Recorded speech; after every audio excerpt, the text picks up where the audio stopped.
Hello everyone, आप सभी का एक बार फिर से बहुत बहुत स्वागत है आप सभी का आपके अपने यूट्यूब चैनल जॉब शुरू में। और आज इस वीडियो में हम लोग बात करेंगे जो हमारा टेस्ट सीरीज चल रहा है उसको कंटिन्यू करते हैं। काफ़ी ज़्यादा इंपॉर्टेंट और काफ़ी ज़्यादा शानदार क्वेश्चंस होने वाले हैं।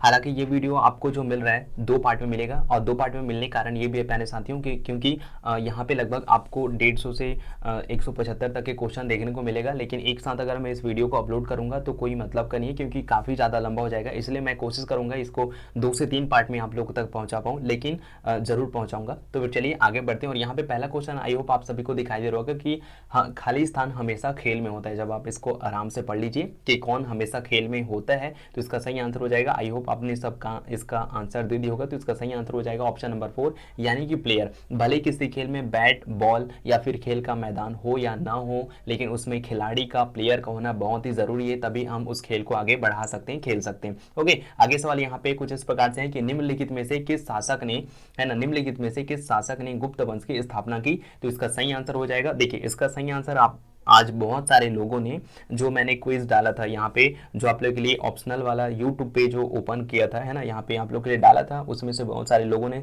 इसका सही आंसर दिया। उन सभी को बहुत बहुत धन्यवाद कि उन्होंने जो मैंने क्विज रखा था उसमें पार्टिसिपेट किया। तो इसका सही आंसर हो जाएगा ऑप्शन नंबर बी, यानी कि श्री गुप्त ने गुप्त वंश की स्थापना की। अगला सवाल यहाँ पे है कि भारत के प्रथम, है ना, भारत के प्रथम साम्राज्य निर्माता के रूप में किसे जाना जाता है। जी आपको बताना है कि भारत के प्रथम साम्राज्य निर्माता के रूप में किसे जाना जाता है। तो इसका सही आंसर हो जाएगा ऑप्शन नंबर 2, यानी कि नंद को। ओके, सो अगला सवाल यहाँ पे कुछ इस प्रकार से है कि निम्नलिखित में से किसे काला सोना के नाम से जाना जाता है। बढ़िया, आप इसको अच्छे से पढ़ लीजिए, है ना, उसके बाद बताइए कि काला सोना के नाम से किसे जाना जाता है। तो इसका सही आंसर हो जाएगा ऑप्शन नंबर 2, यानी कि पेट्रोलियम को जाना जाता है काला सोना। अब देखिए यहाँ पे आप लोग क्या है ना, जो रंग दिया गया है काला, तो आप लोग इसको क्या है ना, कोयले को मत यहाँ पे इसको लगा देना कि अच्छा काला यहाँ पे देखो तो काला तो कोयला होता है, ऐसा मत करिएगा, है ना, कुछ उसके पीछे रीजन होते हैं, है ना। तो इसको क्या कहा जाता है, काला सोना किसे कहा जाता है, पेट्रोलियम को कहा जाता है। अगला सवाल यहाँ पे कि किस राज्य सरकार ने हाल ही में राज्य के लिए आधिकारिक प्रतीक घोषित किया है।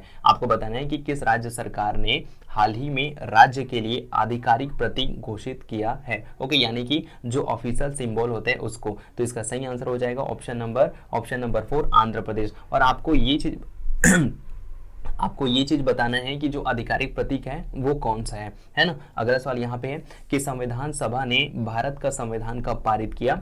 तो इसका सही आंसर हो जाएगा ऑप्शन नंबर डी, यानी कि 26 नवंबर 1949 को यहाँ पे भारतीय संविधान सभा ने भारत का संविधान जो है पारित किया, है ना। तो देखिए, उम्मीद करता हूँ सारे क्वेश्चन जो है आपको फ्लो बाय फ्लो समझ आ रहे होंगे। अगर किसी क्वेश्चन को लेके या फिर और कोई आपके डाउट्स वगैरह होगा तो आप कमेंट सेक्शन में कमेंट जरूर करिएगा। अगला सवाल यहाँ पे कुछ इस प्रकार से है कि निम्नलिखित में से कौन सा बांध नर्मदा नदी पर बनाया गया है। जी हाँ, आपको बताना है कि निम्नलिखित में से कौन सा बांध नर्मदा नदी पर बनाया गया है। अगर आप इस वीडियो को पॉज करके जब आप इसका आंसर देने का प्रयत्न करेंगे तो आप बिल्कुल इसका जो जवाब है वो 100% सही देंगे। तो इसका सही आंसर हो जाएगा ऑप्शन नंबर 1, यानी कि सरदार सरोवर डैम जो है वो नर्मदा नदी, है ना, नर्मदा नदी पर बनाया गया है। अगला सवाल यहाँ पे देख लीजिए कि पवित्र ग्रंथ गीता किसने लिखा। जी हाँ, तो ये तो काफी ज्यादा इजी सवाल हो जाता है कि तो पवित्र ग्रंथ गीता किसने लिखा, तो वो लिखा है आपके वेद व्यास ने, यानी कि ऑप्शन नंबर 4 इसका सही हो जाएगा।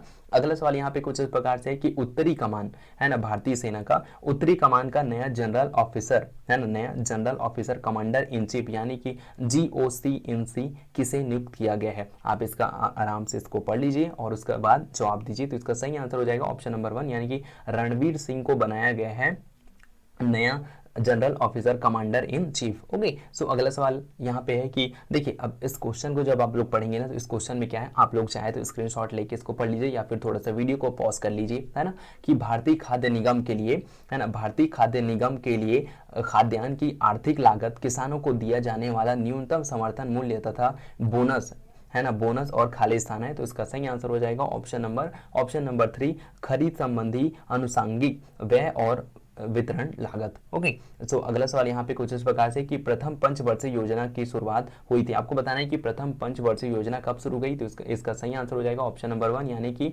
1951 से लेके 1956। अब आपको ये बताना है कि प्रथम पंचवर्षीय योजना जो है वो किसके मतलब उस टाइम पे भारत के भारत के प्रधानमंत्री कौन थे, आपको ये बताना है।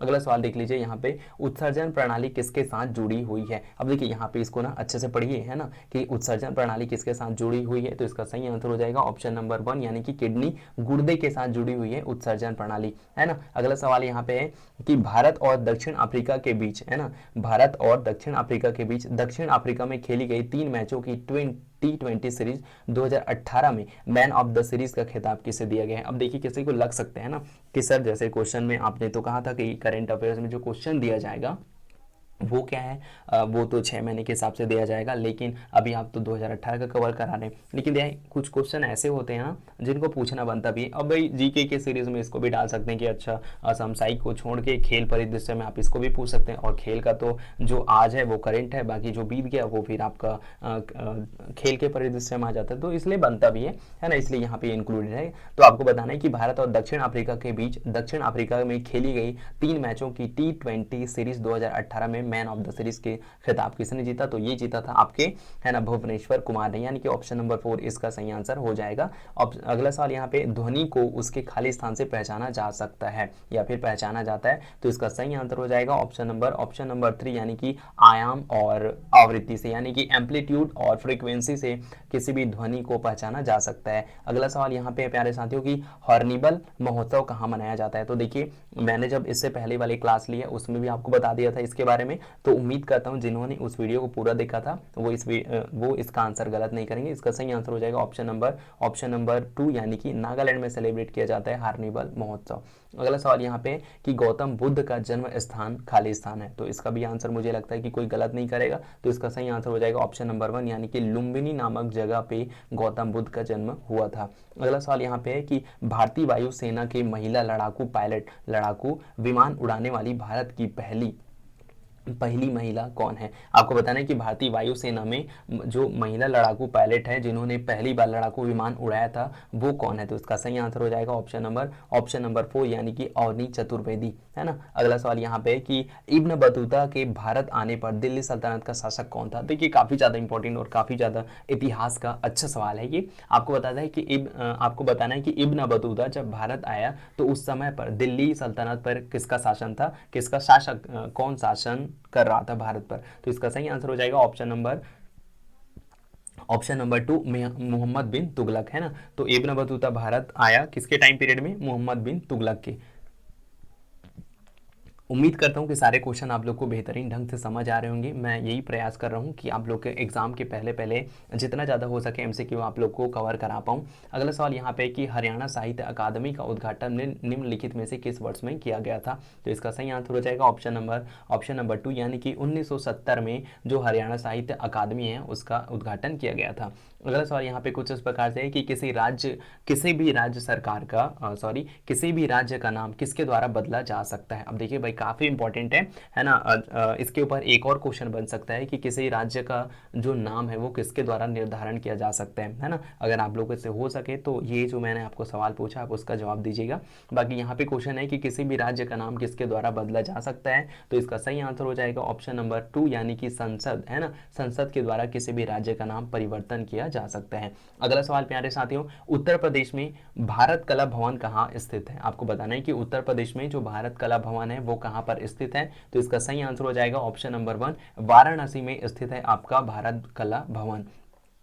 अगला सवाल यहाँ पे कि सकल घरेलू उत्पाद यानी कि जीएसटी के बारे में यहाँ पे जीडीपी के बारे में यहाँ पे पूछा जा रहा है ना, ग्रॉस डोमेस्टिक प्रोडक्ट के बारे में, कि सकल घरेलू उत्पाद एक विशेष वर्ष के दौरान उत्पादित खाद्य स्थान का कुल मूल्य है। आपको बताना है कि हम लोग जो जीडीपी होता है, जो सकल घरेलू उत्पाद होता है, उसको किसे हम लोग मानते हैं, है ना। तो इसका सही आंसर देने का प्रयत्न करिएगा। सभी ऑप्शन को आप लोग आराम से पढ़िए, उसके बाद जवाब दीजिए। तो इसका सही आंसर हो जाएगा ऑप्शन नंबर 2 यानी कि सभी अंतिम वस्तुएं और सेवाएं, है ना। इसी को हम लोग क्या बोलेंगे, इसी को हम लोग बोलते हैं कि सकल घरेलू उत्पाद एक विशेष वर्ष के दौरान उत्पादित, है ना, सभी अंतिम वस्तुएं और सेवाएं का कुल मूल्य है। अगला सवाल है प्यारे दोस्तों कि खालिस्तान भारत में केसर का उत्पादन करने वाला एकमात्र राज्य है। अब मुझे ऐसा लगता है कि इसका आंसर जितने भी मेरे व्यूअर जो देख रहे हैं वो कोई की कोई गलत नहीं करने वाले, सब इसका आंसर बिल्कुल सही और 100% सही देने वाले। तो इसका सही आंसर हो जाएगा ऑप्शन नंबर 3 जम्मू कश्मीर, है ना। जम्मू और कश्मीर एकमात्र भारत का ऐसा राज्य है जहां पर केसर का उत्पादन किया जाता है। अगला सवाल यहाँ पे है कि केंद्रीय भैंस अनुसंधान संस्थान हरियाणा के किस जिले में स्थित है। अब भाई हरियाणा वाले जो भी भाई बंधु इस वीडियो को देख रहे हैं, प्लीज इसके लिए लाइक बनता है, आप लोग इसका आंसर बिल्कुल सही करें कि केंद्रीय भैंस अनुसंधान संस्थान हरियाणा के किस जिले में स्थित है। तो इसका सही आंसर हो जाएगा ऑप्शन नंबर 2 हिसार जिले में स्थित है।